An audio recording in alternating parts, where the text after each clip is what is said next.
राजस्थान में आज यानी कि 25 नवंबर की सुबह से ही पूरे देश के राजनेताओं की नजरें राजस्थान पर टिक गई हैं।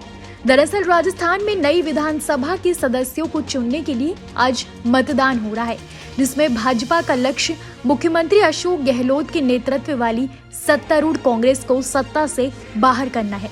वहीं कांग्रेस 2023 के विधानसभा चुनाव में पहले की कड़ी तोड़ने में लगी है और इसकी सबसे बड़ी वजह राजस्थान का इतिहास है। वोटिंग फिलहाल जारी है और शाम 6 बजे तक जारी रहेगी। हालांकि शुरुआती मतदान में राजस्थान की जनता ने सुस्त रफ्तार दिखाई है। क्षेत्रफल के हिसाब से देश के सबसे बड़े राज्य राजस्थान में पिछले 33 वर्षों में केवल 3 मुख्यमंत्री हुए हैं, जबकि पिछले 50 साल के इतिहास को देखें तो केवल 6 मुख्यमंत्री हुए हैं।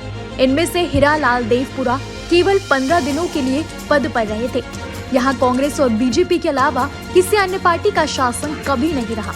1993 के बाद से जब भाजपा के भैरव सिंह शेखावत मुख्यमंत्री के रूप में लौटे, तब से सत्ता हमेशा कांग्रेस और भाजपा के बीच बदलती रही है। इसके बाद से कभी कांग्रेस के अशोक गहलोत तो कभी बीजेपी की वसुंधरा राजे ने राजस्थान की सियासत में अपना जलवा बिखेरा है। इस कारण राजस्थान की सियासत में थोड़ी भी हलचल पूरे देश पर असर डालती है।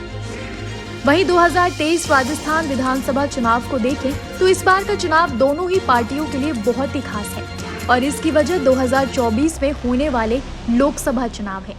इससे पहले भी 2018 में राजस्थान की जनता ने एक तरफ जहां कांग्रेस के अशोक गहलोत को मुख्यमंत्री पद से नवाजा था, वहीं 2019 के लोकसभा चुनाव में राजस्थान की जनता ने पूरी तरह से बीजेपी का साथ दिया था और कुल 25 में से 25 लोकसभा सीटों पर कांग्रेस को हार मिली थी।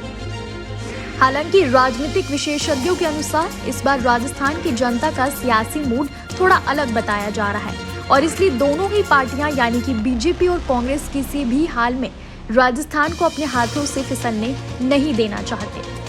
एक तरफ जहां सत्तारूढ़ कांग्रेस पार्टी अशोक गहलोत सरकार के तहत अपनी कल्याणकारी योजनाओं, नीतियों और गारंटी पर जोर देकर राजस्थान की जनता के दिल में उतरने की कोशिश में है, वहीं बीजेपी तुष्टीकरण की राजनीति, उदयपुर की दर्जी कन्हैया लाल की हत्या और गहलोत सरकार के तहत दंगों को मुद्दा बनाकर राजस्थान की जनता को अपनी ओर लाने की कोशिश में है। इसके बाद भी कांग्रेस और बीजेपी के लिए राजस्थान की राह आसान नहीं दिख रही। एक और कांग्रेस जहां अशोक गहलोत और सचिन पायलट को एक साथ लेकर चलने की कोशिश कर रही है, वहीं दूसरी ओर बीजेपी के आलाकमान और वसुंधरा राजे के बीच सब कुछ ठीक नहीं दिख रहा।